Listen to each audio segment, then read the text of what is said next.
Bonjour, je m'appelle Nicolas Picciotto, je suis expert national détaché au sein du Service européen pour l'action extérieure et je suis spécifiquement en charge de la lutte contre le terrorisme en tant que conseiller politique basé à Bruxelles.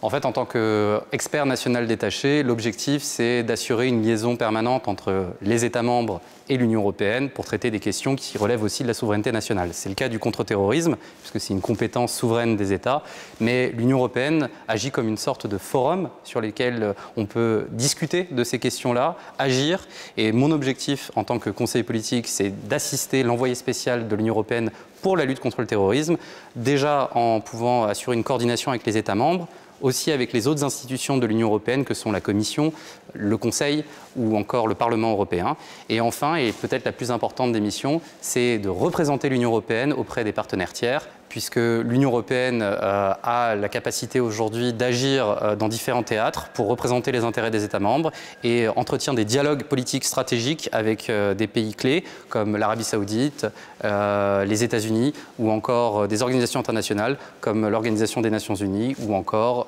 d'autres organismes spécifiques dédiés à la lutte contre le terrorisme. Je pense notamment au GCTF, le Global Counter-Terrorism Forum, qui est actuellement présidé par l'Union européenne.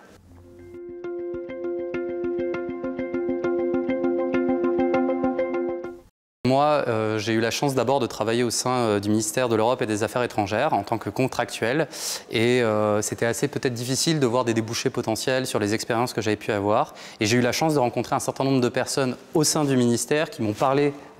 d'Expertise France et surtout du système à la fois des ETI et des END. Il s'avère que mon profil correspondait très bien à un profil qui était recherché pour aller travailler à l'Union européenne. J'avais moi-même travaillé avec les mêmes partenaires en 2022 pendant la présidence française du Conseil de l'Union européenne. Et il y a eu match finalement. Et en fait, je suis très content parce que être un END/un ETI, finalement, c'est représenter la France. C'est aussi être capable de faire avancer un certain nombre de priorités qui sont conjointes entre l'Union européenne et la France. Et partir aujourd'hui pour travailler sur les questions de lutte contre le terrorisme au sein de l'Union européenne, ça a une valeur très importante parce qu'en fait, c'est une menace qui est transversale, qui nous affecte tous et on est conscient aujourd'hui qu'on ne peut pas lutter autrement qu'ensemble, au niveau des États membres pour s'assurer de contenir la menace, mais aussi parce que l'Union européenne a de très belles valeurs qu'ils défendent dans le cadre de leur politique de la lutte contre le terrorisme et une capacité financière de pouvoir agir directement pour aider les populations les plus vulnérables.